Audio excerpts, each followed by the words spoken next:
don't you pick it up by talking about the Chargers, because we just talked about the Broncos. Yep. Yeah, and by the way, with the Chargers, you notice since J.K. Dobbins, Scott, their starting running back, got hurt, he's on injured reserve with a knee injury. They've looked like a different offense. They cannot run the ball effectively. They're down in scoring. They just don't look right. Their defense is still competitive. That's not the issue. The issue is offensively, they just don't move the ball well enough. And quite frankly, I understand why a lot of people like the Broncos tonight. And Mike's right. This is a big game for the Broncos. They're trying to clinch a playoff spot. They know if they win tonight, they do that. And look, I was with the odds makers to start the season. Their future total was 5.5. I didn't even like the over. I mean, who knew that Bo Nix could play this well? And I got to be honest with you, Scott. People are talking about Dan Campbell for Coach of the Year. How about Sean Payton? I'm not going to argue with that. I said earlier on the show today that I've never liked him, but I respect the job he's doing in Denver. I think he's done an incredible job in year 2 being in this position that they're in. He wanted his own quarterback. He got Nix. He's developed him. The kid looks like a winner. Their defense is stout. I know you have to be impressed by him. Oh, yeah, and Vance Joseph, the defensive coordinator, who used to be the Broncos head coach. Remember, this is the team last year that gave up 70 points against the Dolphins. They've been mostly lights out since then. They do everything really well. They have a relatively young team. They've done a great job. And look, we'll give Chargers and Harbaugh credit, but they've come down to earth here. They're having trouble scoring. The Broncos, I like them to win this game outright. By the way, it's 2.5. The Chargers are 2.5. I actually like the Broncos to win this game outright. Okay, so let's talk about the Cousins situation. Yeah. First of all, let me explain the contract because I think some people are confused. Next year, his base salary is actually very reasonable, $27.5 million. It's fully guaranteed. They're not going to cut him. They'll look to move him the best way that they can. He also has a $10 million roster bonus that becomes fully guaranteed in March. So you're really trading $37.5 million. Still reasonable. Now, other teams that will be interested, and there will be teams interested, Scott, looking around the league, and I put my list together, there are 7 teams that I've talked to who cannot tell you exactly who their starting quarterback is going to be next year. And we'll talk more about this as we go forward, but there are only 2 quarterbacks who are going to go in the first round in this coming draft in 2025 in May. Cam Ward, the Miami quarterback, and Shedeur Sanders of Colorado. That's it right now. So there's just not enough good quarterbacks to go around. I know Cousins is wildly inconsistent, terrible over the last 5 games. Before that, actually playing pretty well. But the Falcons here are saying, look, it didn't work. When you bench a quarterback who's making over $60 million with everything that was due to him this season, they're telling you what they think. They're done with him. They're going to Michael Penix, who shocked us when you and I were doing the draft coverage. We were shocked at that draft pick. But now's the time. And I know publicly they'll never admit that, hey, it's the Giants, but it is the Giants. They're at home. This is a game, by the way, the Giants have 20 players, Scott, on their injury report. This is a good game for Penix to do well in his first appearance as a starting quarterback. He's a super aggressive thrower, Scott. That's what the Falcons and other teams like. By the way, the Raiders loved him for this past draft. I'm looking for Penix to do very well in his first start. And they are loaded, by the way, in offense. They got to get Kyle Pitts the football, and that starts against those Giants. All right, and I still think they stink. The Buccaneers are way better. The Buccaneers are going to win the division. All right, let's look at key injuries between Houston and Kansas City at Arrowhead Saturday. Yeah, and how about Patrick Mahomes? It's his right ankle, by the way. Now, I know it's been reported as a high ankle sprain. There are a couple types of high ankle sprains. Our friend Dr. David Chow could explain it to you. There's the typical 6 to 8 week high ankle sprain where there's no way he's playing this week. There's a mild high ankle sprain where you don't ask the quarterback to move around very much, but he can play through it. Mahomes, by the way, took every single first team snap he took. He's ready to go. If something happens in the game, Carson Wentz would replace him. Carson Wentz, I'm told, actually had a very good offseason. By the way, Hollywood Brown now should be able to play his first action coming off of that bad shoulder injury, which he's coming back a little bit ahead of schedule here. And let me tell you, if the weather holds up on Saturday, bombs away. Hollywood Brown could run now for the Texans. Their offensive line, Scott, has been the problem. I know people are on C.J. Stroud. What's happened? Why has he regressed? I'm not excusing the way that he's played, but they've had major offensive line protection problems, taking too many sacks. He's also not been decisive, and that's been the problem with C.J. Stroud this season. How about the Steelers and Ravens on Saturday in the Charm City? Yeah, and George Pickens again out, third straight game with a hamstring problem. For whatever reason, Scott, they're still not playing Mike Williams as much as they should. He could have been a bigger factor against the Eagles as he was 2 weeks ago, but they didn't get him the ball enough, didn't get enough snaps. That's problematic. They got to get him on the field more, but it's all about getting Pickens healthy for the playoffs. Deshaun Elliott, who, I've been talking about Deshaun Elliott for weeks. He's been terrific. Great signing for them. He is out again with a hamstring injury. Dante Jackson should play, by the way. He got some light work in. He hurt his back in the game against Philly last week. They're pretty optimistic he should play. Now, this one just happened.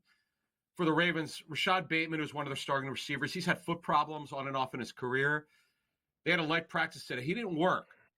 And remember, Deontay Johnson's not going to play for them. They sent him home. They mutually agreed. So they're a little bit light at wide receiver. That's a little bit of a concern. But your Steelers are beat up physically. That's the problem right now. They got too many guys hurt. That's why it makes it hard for them to win this game. Do you think that game would have been better if Najee didn't fumble at the 20? That the game would have been closer. And by the way, how about that call where clearly Quinyon Mitchell threw punches? Remember when Darnell Washington pushed Darius Slay to the back and he got called for Slay threw punches too. Foul? Yeah, but the Eagles threw punches. That was I'm told there were clearly three missed calls. That one I just mentioned. But the bottom line is, you're right to bring that up. Najee Harris can't fumble. That any chance they had to make the game competitive and actually steal the game in Philly, it was done once he fumbled. So the Eagles and Commanders, a huge game for Washington, and Philly's just rolling at 10 straight.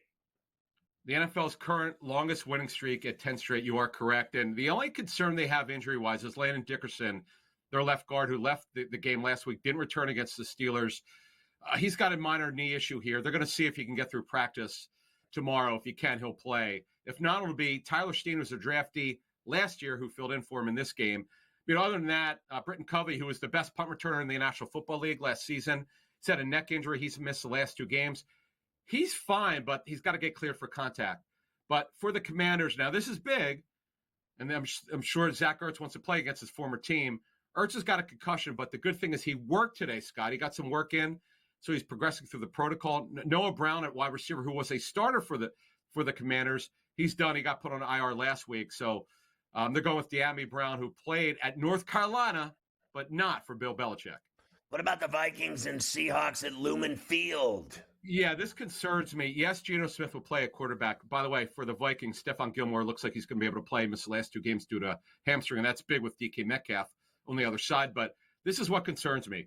Kenneth Walker at running back for the Seahawks. He's got this calf injury. He's missed the last 2 games. He's not cleared yet. And Zach Charbonnet has an oblique injury. Scott, I've had an oblique injury before. It's tough when you're running back. That is concerning for me. If Charbonnet who can't play, by the way, he reminds me of James Conner, pretty good, pretty talented football player. Charbonnet, a second-rounder last year. They're in trouble anyway coming into this game. They're not playing great football. They got smoked last week. Even if Geno didn't get hurt, they still would have lost. They didn't play well. And the Vikings are yet another surprise, like the Broncos. The Vikings are still very live. They are tied. They are tied with the Lions in the NFC North. It's time for another exciting edition, and this time a birthday edition of Bust a Cap in Your Ass. Now, I am coming off 20 spread covers in the last 2 weeks. So I have been in fuego. Let's start with Saturday with Adams plays. Houston and Kansas City at Arrowhead at 1 o'clock. Kansas City laying 3.5. Like the Chiefs here, because we know Mahomes is going to start. The Texas offenses look pitiful. It's funny, the over-under is so low. That tells you the way that the odds makers see it, and I would agree with that. I see it a low-scoring game, but the Chiefs should cover this number. The Steelers play in Baltimore. They're getting 6.5. Every game in the 8 of 9 that they've beaten Baltimore has been a one-score game. 18-16, the game I went to this year already, Steelers. If Pickens was playing, I absolutely would have liked the Steelers here. This worries me. This number is too big, but I got to take a side. I'll take the Ravens here, minus the 6.5. Fail. Sunday, let's start with the 1 o'clock games. Cleveland in the jungle against the Bengals, who've been playing pretty well. Can they get to 500? They're laying 8.5. They're 6-8. Yeah. I'm sorry, Scott, you broke up. What game was that? Cincinnati laying 8.5 to the Browns. Yeah, and Thompson Robinson's not very good. I like the Bengals to cover this number. Giants in Atlanta at the Benz. Atlanta laying 8.5 with Penix. I love Penix in this game. They're going to be energized with Penix behind center. They win by double digits. Arizona is in Charlotte against the Panthers. Arizona's laying 4.5.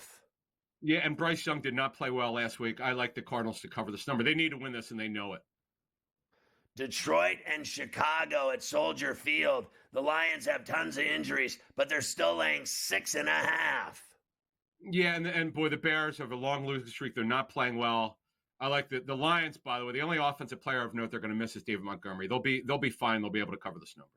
Tennessee's at Lucas Oil against the Colts. The Colts are laying 3.5.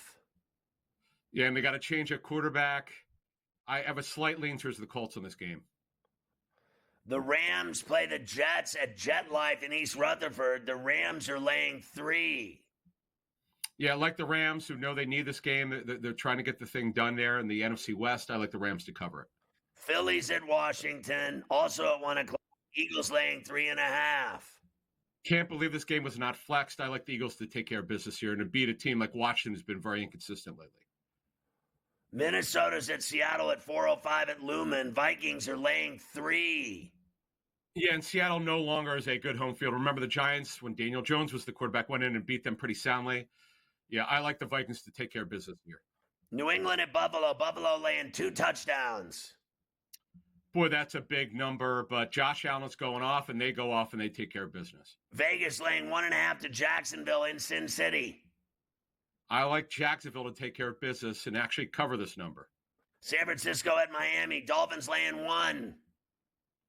Like the Niners and Brock Purdy to get somehow figure out a way to win this game. Sunday night in Dallas, Tampa and the Cowboys. Cowboys are getting 4. Tampa, my team to win the division, as I picked before the season. They roll, and Tampa gets the job done.